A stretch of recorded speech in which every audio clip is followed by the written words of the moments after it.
Welcome to another edition of the Gamer Gambit, where a fateful roll of the dice will leave you in awe or indifference. Corey, where were you left this week? Oh my goodness, very much in indifference and a little bit of awe. Awful indifference. Yes, that's a good way of putting it. How about you? I actually I was surprised by my title, so we'll get into the details of that. But yeah, I was happily surprised by what I found. Interesting. Well, if are you ready? You go first. Sure, yeah, we can Say do that. So mine's a little bit unorthodox in that it is a tabletop, which is not in itself unorthodox. I've done some of those before, but I don't actually have video coverage of me playing it. So this particular one is built on a system that I'm unfamiliar. I spent time learning about the system, and in fact, largely what I can talk us through now is a little bit of that fundamental knowledge that you need to have to understand what it was that I actually went through. So the product that I actually was looking at was called Sleuth Playbook, and Playbook was created by let's see, Justin Ford, written and designed by Justin Ford. So the Sleuth Playbook is actually, and that term playbook is specific to the system, but it's an extension on top of the Blades in the Dark gaming system. And so things got interesting at this point because I have now discovered Blades in the Dark, and I'm happy for that because everybody that I've read through and watched and talked to, basically everybody who knows anything about Blades in the Dark is saying that it is their favorite gaming system. So that's pretty remarkable. And these are people who have certainly played their fair share of other systems, systems that I know very well, that the world knows very well, but they still like to go back to Blades in the Dark when possible because it's just such an entertaining system for them to play in. So let me give us. I have just a little slideshow that I can kind of run along as we talk through it a bit. So let me pull that up for us.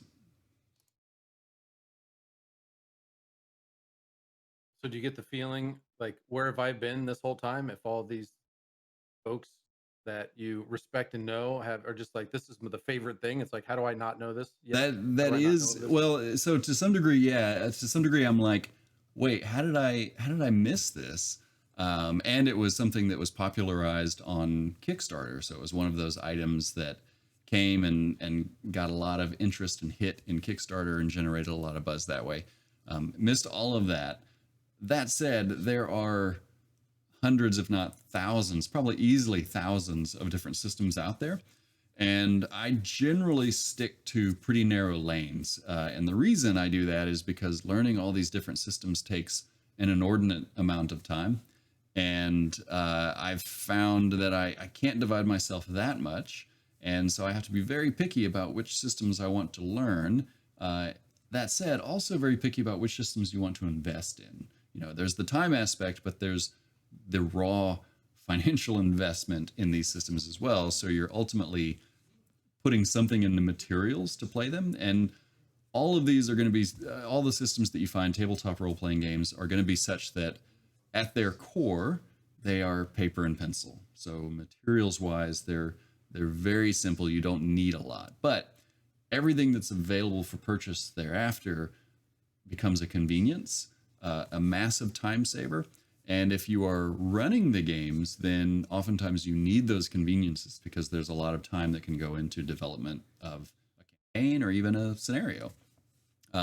If you are playing in the game, then it is true that you may not need anything literally more than paper and pencil. And from there, you can kind of wing everything that you need to do. Having dice helps. Who doesn't have dice? And if you don't, then Dice Rollers Online, quite available. And this system in particular is very accessible because it is just a D6 system, which means that it only requires a standard six-sided set of dice to be rolled, and it's a variable number of those. But you know that makes it pretty accessible. So it's nothing too crazy with D20s or percentile dice or towers or anything like that. So again, Blades in the Dark, and I blanked on who created that. I think I have another slide. John Harper, I want to say, yeah, John Harper. So John Harper created Blades in the Dark. It is a tabletop role playing game, so it's actually like you can get hardbound books of this. A lot of people probably have PDFs of it, so that's part of the accessibility factor. And as the picture depicts, it is just a D6 system. The system is built around the concept of turn of the century, like 19th century London, Prague, New York, that kind of thing. It's a little steampunkish. It's certainly Victorian era, though. It's richly in that sort of English or not far from English drift from the Victorian area. And there's a quote out of the material itself, the licensed material, that I loved, and it says, "You're in a haunted Victorian era city trapped inside a wall of lightning powered by demon blood," and unironically, that fits exactly what this whole setting is about. So immediately, the idea that you have in your head is that you are in this really dirty, grimy London city in the late 1800s, perhaps. There is no sunlight to really speak of. It is constantly dark. In fact, it's constantly dusk. Hence the name of the city that most of this centers around, which is called Duskval.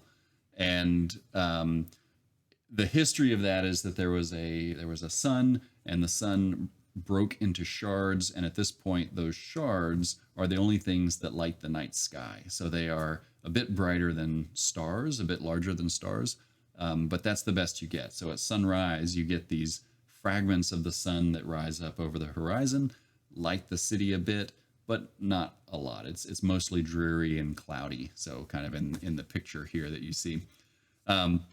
So Duskfall is actually one of the more interesting elements that's depicted in this, and there's other things too, but Duskfall is the thing that I think draws a lot of people into this setting immediately. It's a real well built, richly illustrated city. I actually, having seen a lot of these types of maps before, I was intrigued by this one because it has so much really well organized and very realistic data in it. So if you look kind of at the picture that's there, there's a more detailed view here. So the city layout, the streets, the boroughs, the bridges and interconnected, like just the design of the city feels very realistic. It feels like something that you might have seen in. Yeah, the amount of detail in this is really great. And these are actually, other people have produced illustrations that have gone deeper and fuller, but all of this details in the material. The art that's come out of it after the fact is only there because the John Harper originally produced this content that just so richly illustrated, what was there.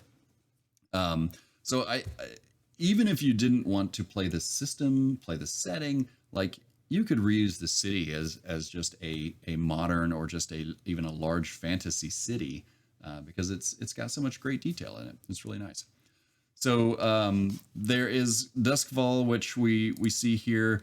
There is the idea of this surround, and you can see kind of at the edge of the map, and I can highlight this. So at the edge of the map, you see these points kind of running along the side here, and these are towers that are electrified and produce some sort of magical lightning, right? It's more than just lightning. I think it was plasma lightning or something like that. And again, powered by demon blood. That's an important fact. So the lightning is around the city. It encloses the city effectively, and that's to protect it from ghosts. So the whole system is haunted, as was said in the intro, haunted Victorian area city. So the lightning keeps out the ghosts. There are still ghosts in the town, but outside of the town, it is far worse. It is a wasteland. It is char and ruin, and it is, I guess, bestial, phantasmal forces that are too horrid to imagine. That said, people are in charge. One of the jobs that is available is that people go out onto the waters and they farm these leviathans, and the leviathans are the things that they harvest the blood from, the Titan blood. The demon blood. Yeah, yeah, that ultimately power the city. So these guys have to go out and hunt these creatures and farm their blood and bring it back into the port and continue to fuel the city with this amazing blood. So pretty fantastic setting, and certainly elicits a lot of just ideas about things that you might want to do in this type of setting. The Leviathan construct has some details to it, so I think that there are probably pathways where you can perhaps use that as part of your objective, your encounter, if you will. I don't know if there's the idea that you are to hunt and kill these things, but perhaps you can. You know, that obviously people go out and hunt, harvest the blood, but maybe, I don't know, a low-level party might not be able to engage in something like that. But perhaps it's a end game type of feature. But could be interesting to do that.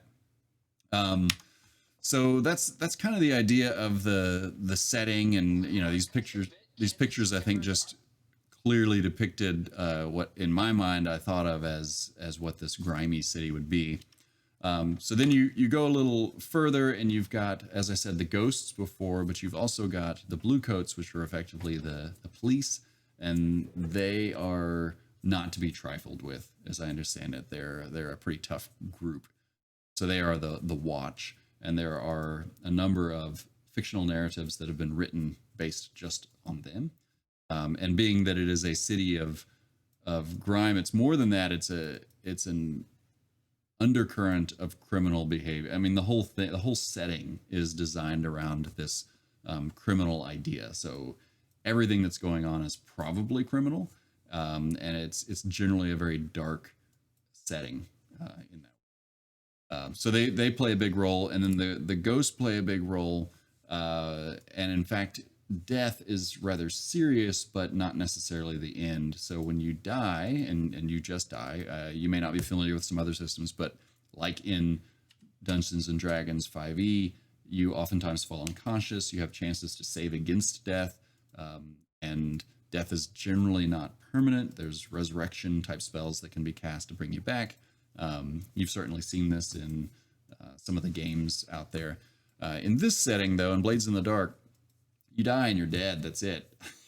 But you have the opportunity to play as a ghost, which is interesting, and I don't completely know what it would mean to play as a ghost. But if you do well playing as a ghost, you have a chance to come back as a vampire, or as a, say, an animated construct, like a soul could move into some sort of robot, and so now a machine, you know, that walks the earth. So it's not necessarily permanent, but definitely it's going to alter your form. And being a vampire or being a construct has a very different set of rules, a very different set of requirements. So you're playing the game in a very different way. It's nothing like the way that you began the game. So that kind of gets us into the Sleuth playbook, which is the whole point of what we started with. And in the Sleuth playbook, the term playbook is effectively a guide, as you might imagine. It's a guide on how to play a particular type of character. And this game is something that you would say that you could hack it pretty easily. So there's a lot of modifications that you can make to it. And the playbooks are a small way that you can do that. So it comes with a number of its own playbooks, as you will, as it were. These are some of the ones that are just built in. They're the Cutter, the Hound, things like that.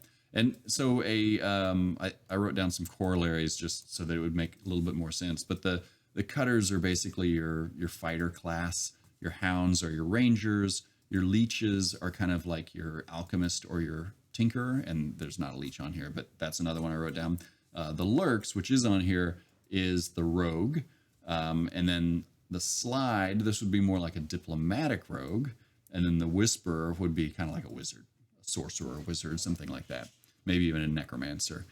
So these are classes of characters that you can play, and they have playbooks which give you a clue as to how you are supposed to play those characters.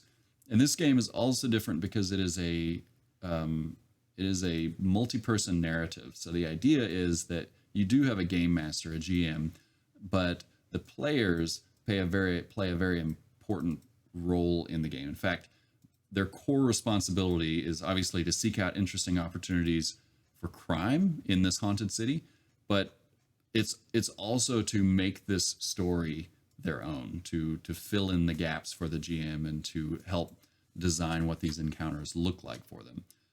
So another part of what they do is there was a quote that somebody said that was play your character like you're driving a stolen car. So take big risks against powerful foes and send your characters well into danger. So just plow in, you know. So these are the built-in playbooks, and with those you then generate these character sheets. And so this is kind of a template character sheet that just shows sort of the structure on how that would be filled out and where you would find all of the attributes of your character, and you would take things from the playbook to build what your character is going to look like. So even if you picked like the cutter, the fighter class, then you have options around how you want to ultimately play that character. And since this is a narrative type game, it's not solely based around your ability to play combat. There's a lot of other things that come into it, and one of the grittier aspects of this is that there are consequences and effects. So losing doesn't necessarily mean that you die, or you don't win the day or whatever. In fact, winning doesn't necessarily mean you win the day. There's oftentimes consequences to every action, and so there are these consequences that build on your character and produce different levels issues with your character, and these sometimes add interest, and sometimes they just make it challenging. And one of the ways that they do this is through the stress system, which I really like a lot. And the stress system is basically you have opportunities to change the outcome of what has happened. So when you go into an encounter, maybe you didn't plan well, and this game kind of encourages you not to plan so well. And instead it uses a concept called flashbacks. And so the characters go in, and when the encounter starts, they instead will say, well, I see that you stopped us at the front and took away all of our weapons, and now we've entered into this part of the story where a battle ensues and we don't have our weapons. But last night, our characters cased this joint, and we stashed a bunch of weapons in an old log outside in the garden. And so the GM would look at that and say, okay, that's something that could have happened. And so your characters take, this is consequence, right? Your characters take a certain amount of stress based on this, because maybe they're up late working this out, or maybe it was just very challenging to get these weapons stashed as they needed, or maybe they had to spend more money to do it, whatever. So you just come up with this kind of arbitrary stress that you apply to the condition of them saying, yes, we planned last night, wink, wink, nudge, nudge, and so therefore we are ready for this battle today. And so this, as the stress builds, your characters then can start taking trauma, and trauma can be issues that could be permanent to your character. They could, if you get enough trauma, it sends your character into early retirement effectively. They can't handle the stress of this job. So you kind of have to manage your stress and trauma accordingly to stay in the game and keep all of your attributes and to be an effective part of the team, which is the other part of the system, which are these crew sheets.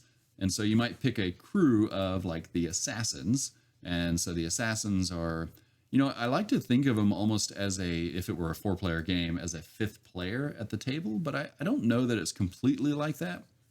But the crew has attributes and even like capabilities or features that grow and evolve throughout the game. So as a crew, as long as you are working together and fulfilling missions and moving forward, then your crew is getting stronger as well. So you're gaining additional features, throughout the game that way. So I think that's really interesting. One that I haven't fully explored, but seems pretty interesting. And then let's see, I think that was, yeah. So then that takes us into specifically the again the class that we were looking at originally. So let me.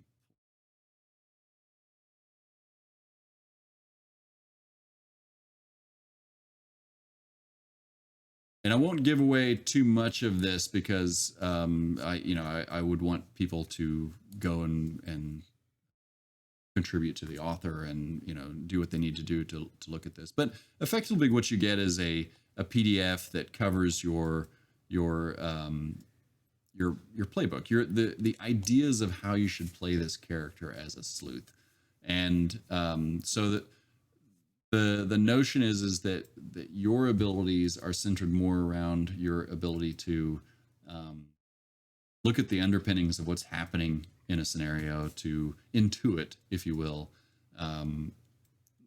what the answers are, what people are holding back from you, that you might accomplish your goal. And so you're, what's that? So this is basically the equivalent. What you got in the Gambit then is a class add-on to Blades. That's right. Yeah, Essentially, it is. It is their simply a class. Yeah, it is simply a class. So there was, the Blades in the Dark book is like a 300-page compendium of material, right? That is a whole system in and of itself. But there's, I guess, a lot that you have to understand about the system in order to figure out how the playbook, how the class fits in, and what its advantages or disadvantages are within the game. And I don't even completely know them because I haven't played the game, right? I've only been reading about it all at this point. So the playbook, though, again, is the hint. So it's the class framework, if you will, of how to build the character.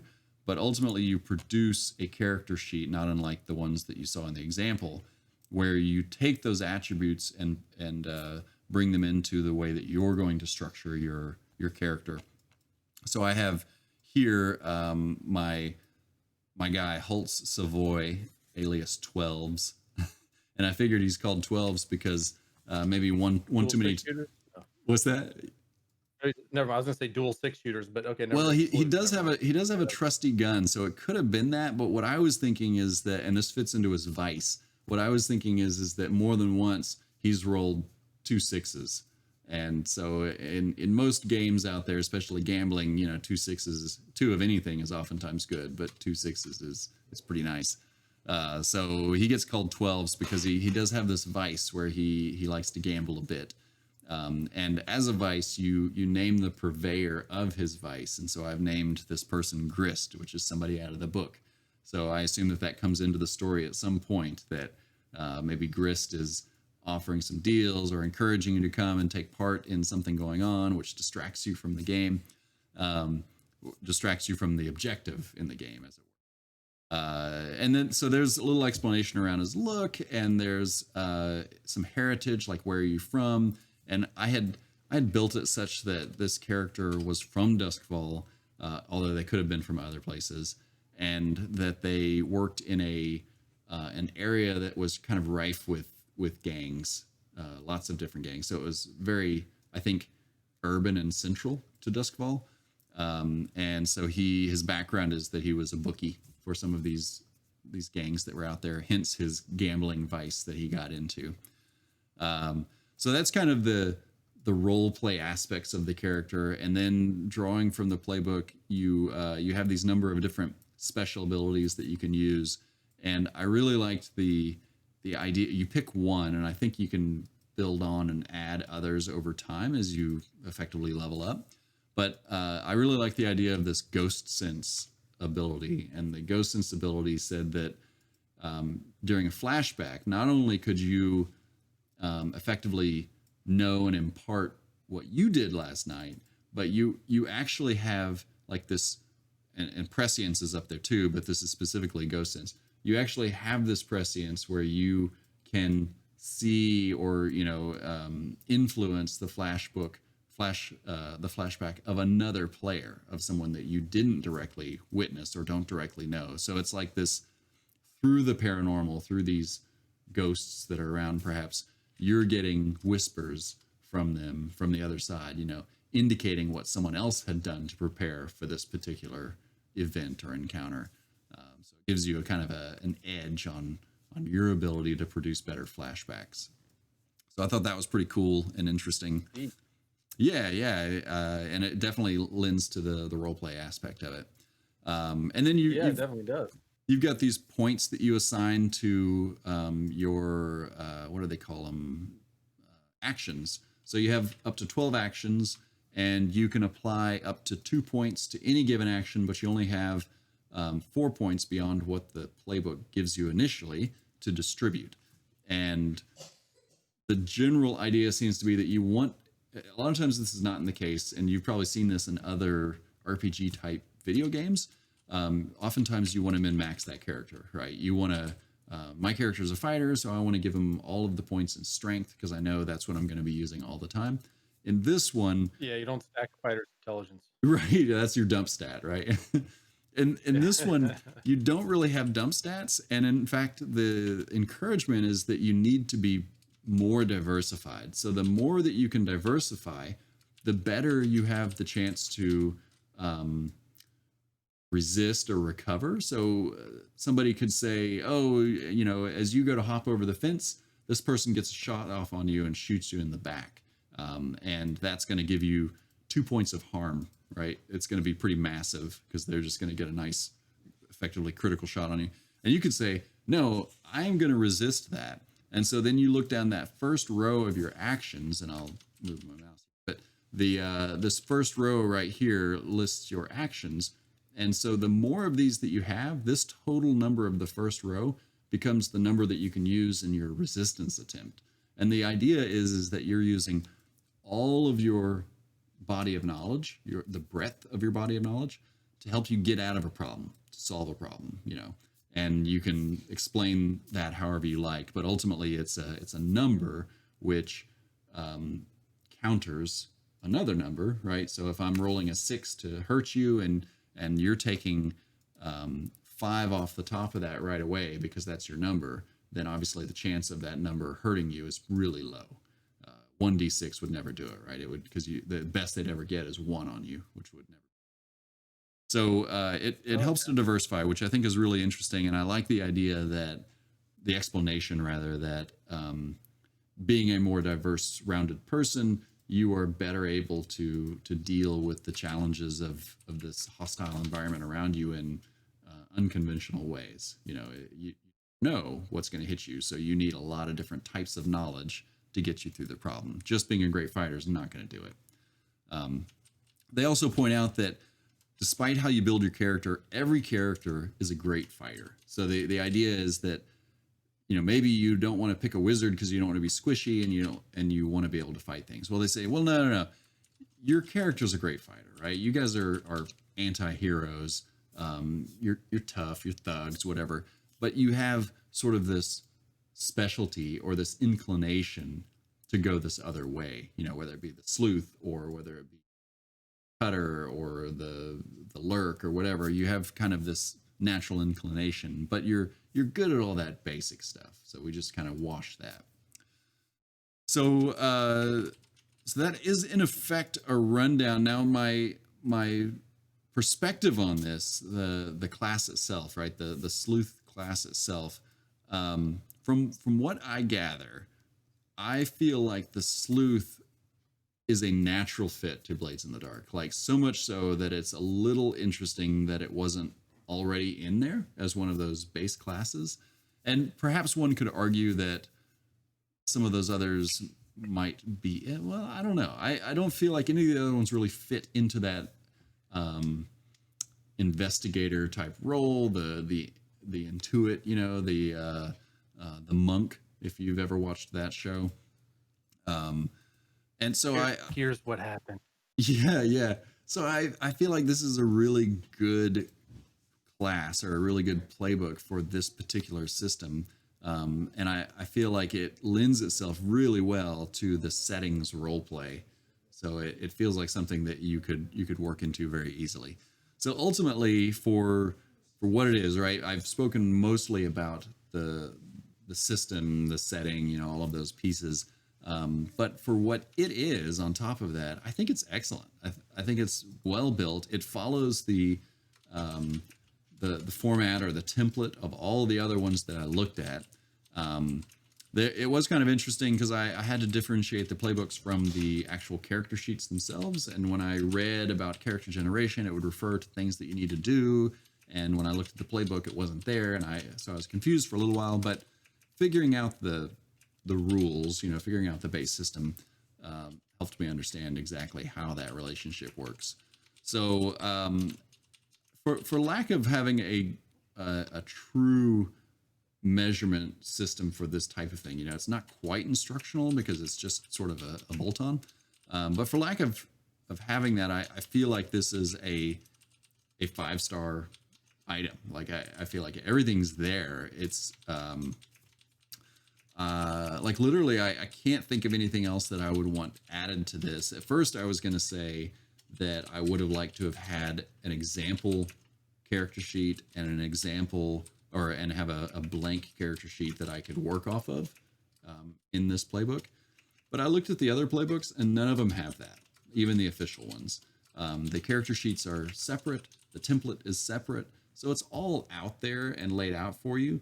And it's just not it doesn't need to be in the playbook because you already have the player's kit. And so you already have your character sheets that you can print off and work off. And you have examples that you can look at if you need to see how they're structured or anything like that. So yeah, I was not want for anything having gone through this. And in fact, I'm excited about perhaps getting a chance to play in this at some point. And more than that, or more practically than that, I want to take some of the elements that I learned about here and apply them to some of the games that I run, because I think there's maybe some interesting gritty elements that you could throw into another. Well, all right. So what did you rate this? I gave it 5. 5 stars. So yeah, I gave it 5 stars. I don't have a specific set of criteria that I can measure this on. What I could say is, kind of lending or borrowing the the instructional guide that we used in the past.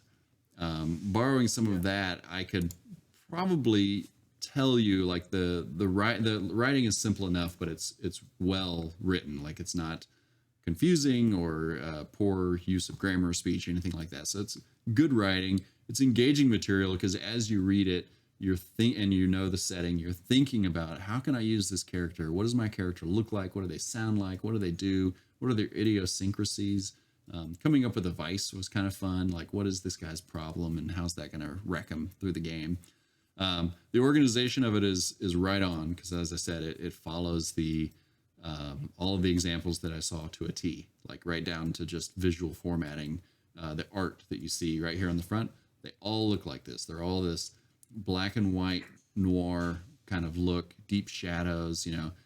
They all look like this. The mechanics are all there. So this goes through a list of here are the things that the special abilities, for instance, and they're all detailed. And I don't know how balanced they are, but as I read through this character, I don't feel like this character is a game-breaking character.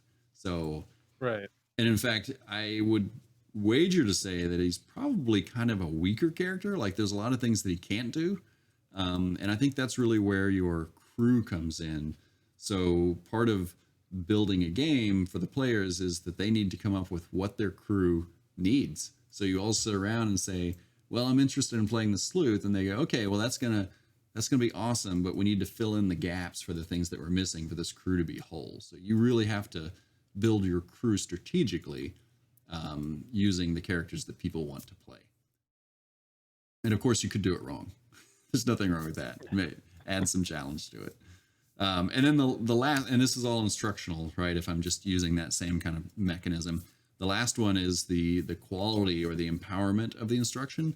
And as I said before, I thought at first that not having the template or not having an example character sheet threw me. But as soon as I realized that all that material was elsewhere and I didn't need it here, then it's perfectly fine with it.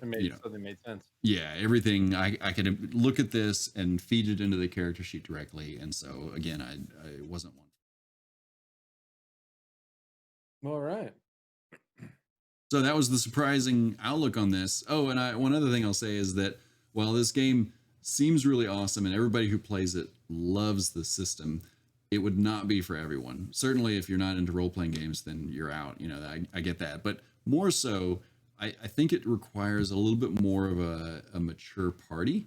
And I don't mean like older party or seasoned party. I mean, well, seasoned is probably Experience. fair. Yeah, you have to be experienced in this type of game because the thing that this system wants you to do is be a storyteller. So it wants all of the players to weave the story. So if you wanted to get in a game and troll the other players for fun, it probably wouldn't work real well in this game because you need to collaboratively build the story in a way that's entertaining, that's perhaps logical, and I think it would just naturally be fun because of that. So that's my take on it. Yeah, I was pleasantly surprised by what I learned, and am interested in learning more about that. I've read so much on it now. I may as well keep going and learn the full rule set. And now for a different take. Are you ready? This is gonna be. Oh yeah, this is gonna be quite the mental gear shift. Um, well, actually, there's some crossover a little bit with some of the stuff that you had going on in yours. Okay, interesting. This is role playing. This is role playing as well. Indeed. Um, Are you see if I blushing? still have What is the that? page up. It must be your color shift changed. No, yes, the change in light when I turn my head is clearly what happened. Yeah. I just want to get the author up here.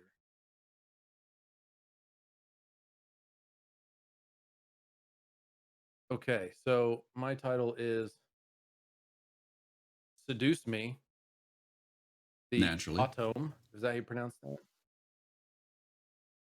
The complete story. So this is actually um this is in the genre of casual and simulation. I think of it as more role play. Um the developer and the publisher is Michaela Laws. It was released in 2015. It's out on Steam. Um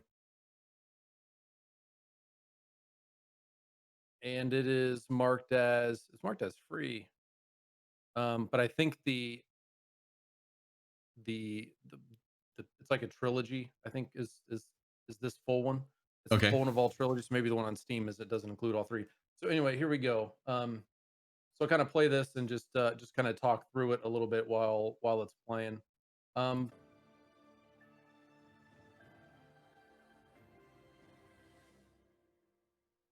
so this is a visual novel. Um, Again, it's called Seduce Me. There's three, I guess, parts to this story, and we're gonna focus just on the intro and how the game sets up is you are a character. You get to name your character. I just went with the default for the sake of references.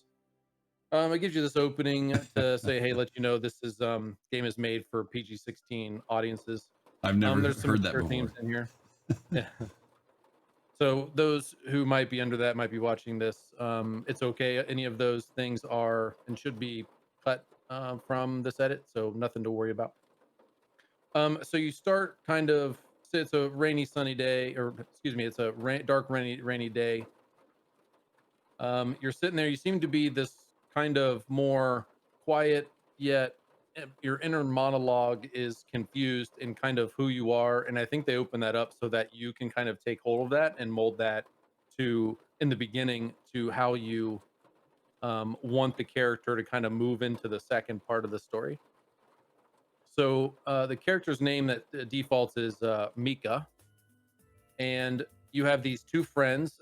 Susie is here on the, or Suzu is on the left, and Naomi's on the right. So it opens up with this class project, and the class project that you're opening up with, it's kind of doesn't really matter to the story. But what happens is that you kind of it gives you a sense of who your two friends are. The one on the right seems to be extremely like straight A student, good, honest, just cheery attitude. And then the one on the left, Suzu, is more just seems more. I don't even I don't want to use the term like goth, but it's more. She's just more of a more of a more of a stern, um, maybe pragmatic, you could say, individual, where she's she's maybe more the opposite, and she'll very much push back on things or maybe be argumentative. But they set up this story where you're working on a project, and in this particular shot, they're discussing what the name of their company is going to be. They're going to be selling bubblegum, and they go back and forth and argue. And one is called Trinity Corporation, and the one of your friends, Naomi, suggests the Trinity Corporation, and then Suzu, more darker, says the Dragon Company. And they go back and forth and they banter. Why would you call it that and stuff? And then they say, "Well, what do you think?" And then asking you. So at the selection I just made there was basically which where that kind of where I'm kind of trying to take my inner monologue, right? Like where my kind of personality fits in more agreement with one or the other, and it presents you with that choice um, going forward, where the narrative is kind of set up or established. The scene is set up with some type of competing decision based on their two personalities, and then they turn to you to make a decision, and the decision is very much I agree with you or I agree with you, and many times there's no third option Okay, it's for when it comes polarized. to that. Right. So basically, it's so and so. When it came to me and trying to like role play this character, I kind of had to. I was making this. I was kind of developing this character in this initial portion of the game, and there's very few choices. You're very much on rails, and any choices you do have is um, coming up to basically siding with one or the other. Yeah. So for me, I was siding more with Naomi on the let's just call it the Trinity Corporation because I didn't really have any reason to call it the Dragon Company, right? Later on, there's references to spicy bubble gum and other stuff that's in there, and the Suzu makes reference to dragons, and then you're like, oh, well, if I'd been involved in any of those conversations prior, then that might have opened up my choice selection. But the Trinity Corporation, the scene is set up where it's three of you, you're three owners, and you're three good friends attached at the hip, all this stuff. So that just made more sense. So that's how it opens up, is it tries to give you what I felt was a sense to kind of develop what you want to role play this character as when it goes through the rest of the game where you actually get more choices. Um, so I paused it here, and it's maybe probably one of the more darker, saddest portions of the video. But without revealing too much, there's you set up the whole entire beginning, and then you have a tragic incident which involves death in the family, and that's where everything starts to change. I'm going to unpause now. So that's where everything starts to change, and he bequeaths you his estate and tells you to live there. And so you're going through this death that happened in your family, very sad, and then you run into an incident in school, which was just that other where there's a bully that was that third individual there. Hmm. You encountered her a couple of times and kind of a bully, and now she's a little bit more nice to you. But then you start to get more of your personality of Suzu and Naomi, where Suzu's um, more argumentative and thinking that she's not sincere in trying to be nice to you because she's a bully, and you don't see it in the picture, but there's other actors who are introduced to you as basically she's the most Lizette here is the most popular kid in school, so she's got this crowd of people that follow her and just always defend her and always talk down and be snooty to other people that they don't like or that she doesn't like. um, so that's kind of what's going on here is like bullying scenario. And then you have to there's another one of those make a choice, which is basically fight this girl or to just let it go. Right. So I have to ask that's Corey, who is this game targeting? well, 16 plus year olds. Is it boys, girls? What do you think? Well, Anybody? I I don't know. Okay. The interesting thing is one thing that's set up for you in the beginning is they talk about dating and how they're never going to get any guys, and then Suzu mentions um well, Anderson, which is your whatever your name is, Anderson's your last name. So a couple times they refer to you as such, and Suzu, being more open, I guess, more open and direct about things, says, well, between the three of us, Anderson would probably be the most fitting or something, I'm paraphrasing, would be the most fitting to have a boyfriend or girlfriend. And then Naomi says, or girlfriend. And then so there's a little bit of dialogue that goes back and forth that sets that tone as okay. And I think the reason, my interpretation, knowing nothing really about these games, is that that portion was set up for if you, because you're playing as a female, that whether you are doing it as from a more masculine perspective and or a feminine perspective, that it opens up the door for you to make either choice in the Yeah. context of the game, Yeah. right? And having that just be okay for the game. And that was my that was my take. So to ask a question on who's the audience targeted for, um, I could say either, Okay. whether it's male or female. I did not getting this far into the game. Um, I was not I didn't feel uncomfortable at all playing a female, and then you'll just see more coming up, but there's a whole bunch of guys that are involved. Okay. And that's where we get to now. So um, you get bequeathed the estate. Um, your Nice. grandfather your grandfather is the CEO of a toy company that he started, and your father's very bitter towards you and very stern towards you, like almost like you were the second child, right? Like how Faramir got treated instead of versus Boromir in Lord of the Rings, right? I mean, you get now it mentions no other siblings in the game. I just make that in reference of that. That's the father kind of treatment that you're getting. He's just very stern to you in the dialogue in this game. We're skipping some of it. Yeah. So he's more concerned about your future taking over the company and nothing else. And what you just got was your grandfather's estate and your grandfather, and then now your grandfather's has passed, and now your father is saying, um, they read the will, and you have to you this is yours. So your father says, okay, we'll go live there then. So immediately, being 18 years old, as you're set up for in this game, um, I think it was like a day. It sets it up like a day or two after your grandfather dies. You're going to move in by yourself into his estate. Yeah. And that's like, okay, now we're really into fantasy land That's because I right. don't Yeah. know many other parents that would be like, "Oh, yeah, congratulations on your estate. Why don't you just go live there and, you know, go live there on your own?" So that's where this is at, and then in comes all the plot twists. Sure. Is there's a group of men lying here, some are unconscious, blood, all that stuff on the floor when you walk in with your bags after your father drops you off without walking you inside. And what do we have? Is we have incubi who will make an appearance in a second.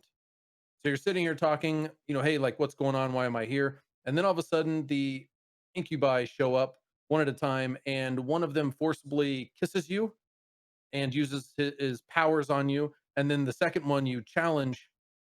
Woman, you're going to let me kiss you. I'll let this play out. For the suspense. Yes. So this is your first interaction. So you are the girl on the left then. Yes. Okay. So he forcibly kisses you, and he's using his powers. And the incubus are or the incubi are demons. I told you there's crossover. You mentioned demons in yours. Right. Yeah. Demon blood. So they do set up lots of story as you go and the story unfolds. They talk about where they're from. They're from the abyssal plane, and that there's demons, and that how they got here, and it requires a human taking human life force, and they just got out of battle, and He's a bit reckless. they heal and regenerate off of sexual energy, and this is where it introduces you to all five of these brothers, and they each have their own personality. Hmm. So Sam is very much seems angry. Aggressive. Yes, aggressive. That's a better word. So Matthew is on the left, and he seems very much kind of younger, pretty boy, carefree, just kind of whatever. And then Eric is the guy second to the left, and he's more of a. Did they do a song now? He comes off very quickly. No, no, that's all I had from video. I'll leave that last screen with them up there. So I don't want to. So that's kind of like the setup of the story. And they're incubi, they're here, they're at your estate. So as the story unfolds for no reason that you can imagine, you're in here with them and they craft a story that they are because your parents want to come over and your friends want to come over since you just had your grandfather, they want to your grandfather died, they just want to console you and other stuff.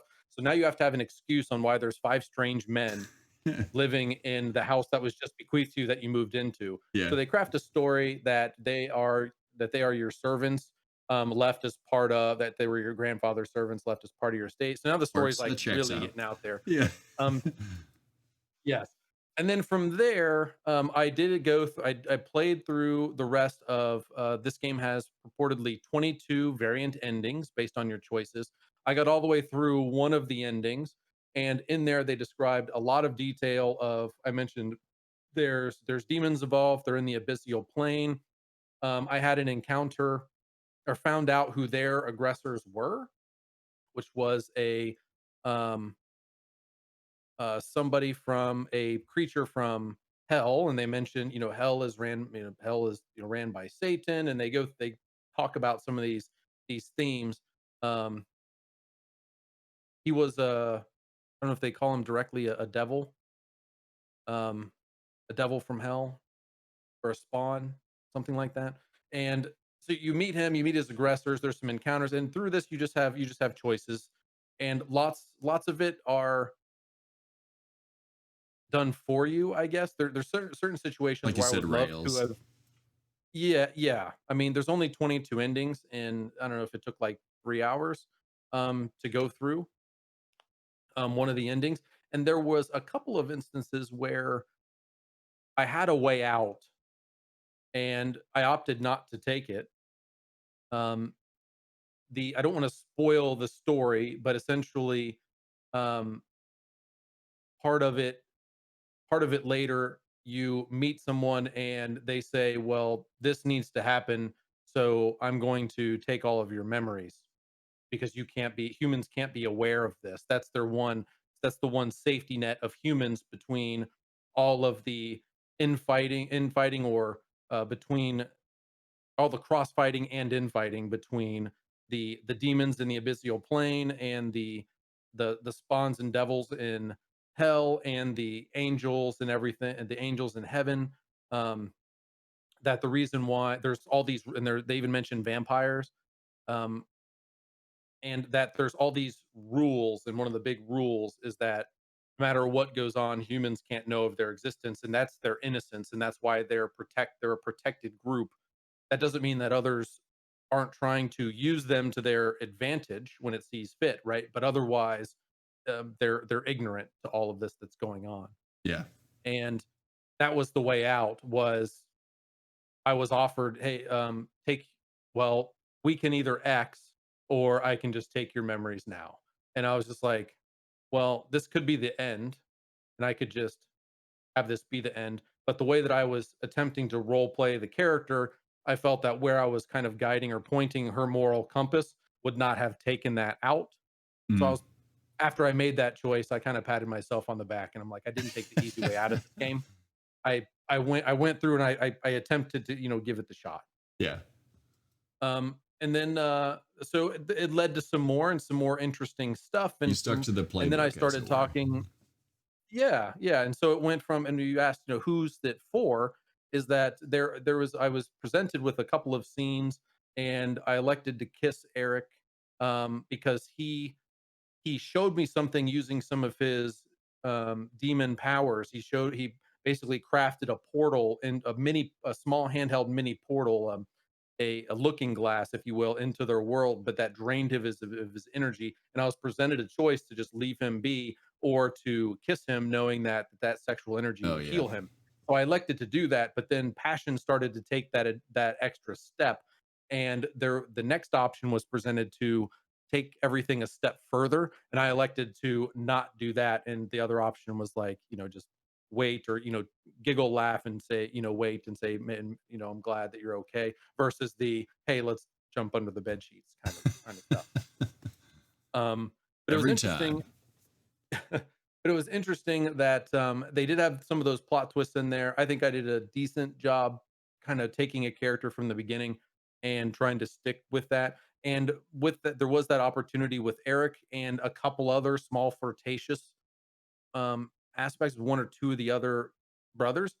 Later on, there was a female demon that was involved, and it looked like that there were opportunities to engage in that route as Yeah. well. But sticking to where I had already taken the character, um, I couldn't let the curiosity overbear my character's moral compass.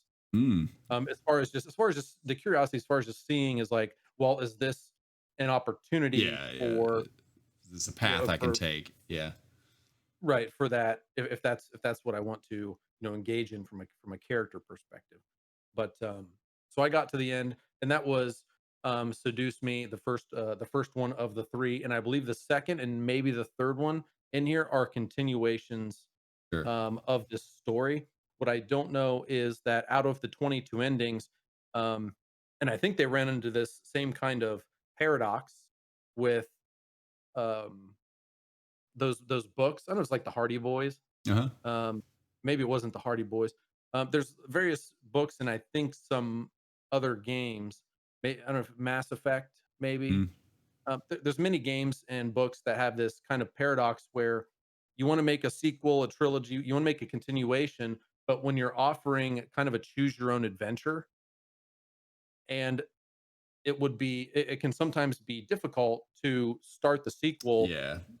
To and anticipate how it's being going able to to end. incorporate every right, or being able to be inclusive of every single possible ending of the book, of the previous chapter, I guess I'll say, right? Yeah. Yeah. The previous book or previous thing. So I don't know in the second one if they make assumptions, because I am at the end of mine, I'm very much I'm very much out of the picture. So as far as like knowing anything about what's going on, and Oh, okay. so I'm not sure that there would Too be an naive. opportunity in the next one. Right. So now I'm drawing blanks to everything that went on. I have no knowledge. So now in the second one, how do I pick up where that left off? How do they offer a story continuation of that? I don't know. Right. But Right. Because they got that's to fill you for in at you, some the point. viewer out there to yes, that's for you, the viewer out there to if this interests you to check it out. From a rating perspective, um, I was kind of borderline between a 2 out of 3 or a 3 out of 3.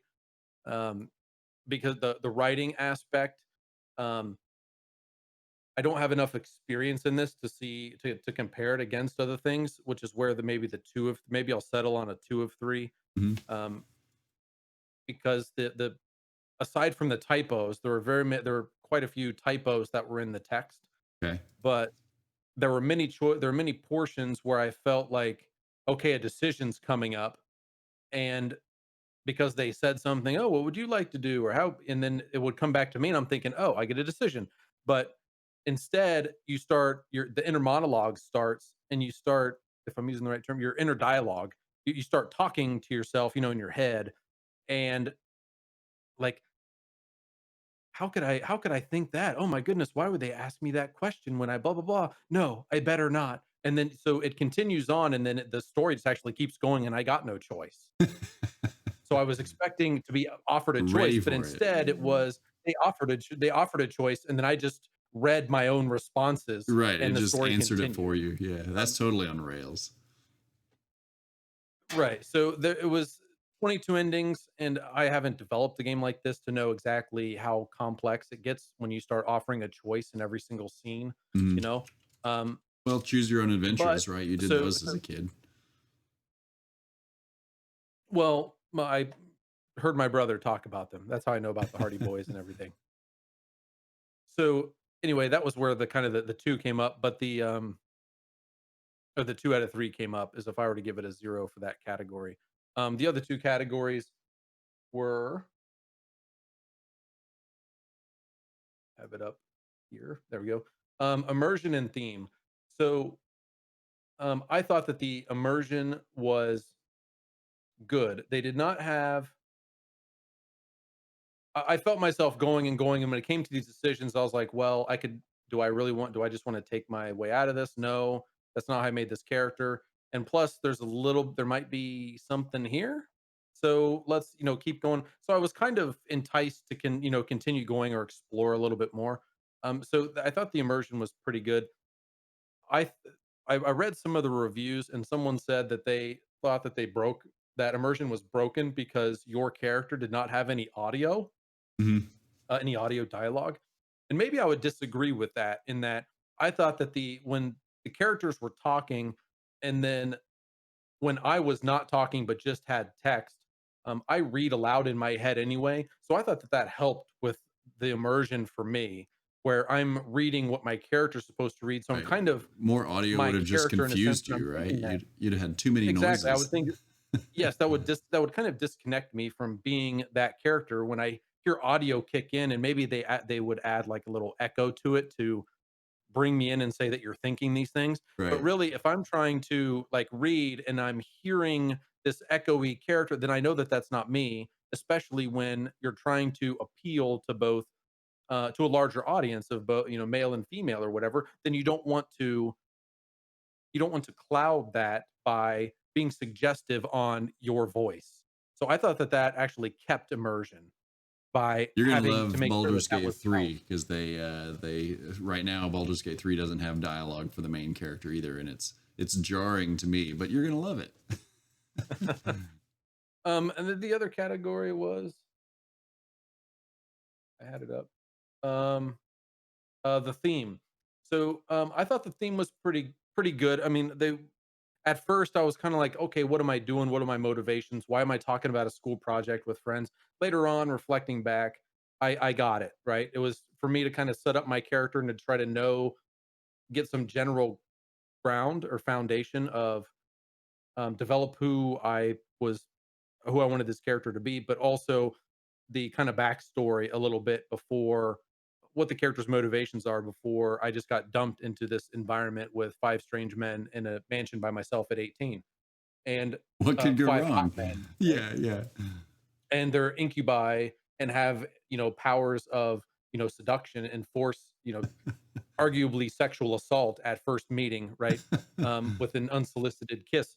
So um, I don't think there's any from argument a about it. from well, from a theme perspective, they did go into detail. They talked about the abyssal plane where they were at. They talked about the fighting between um, the abyssal plane folks and folks from hell and angels. And they talked about those. They talked about the rules. They brought up vampires, and they went into to some depth and intertwined it decently enough with your interactions and your choices.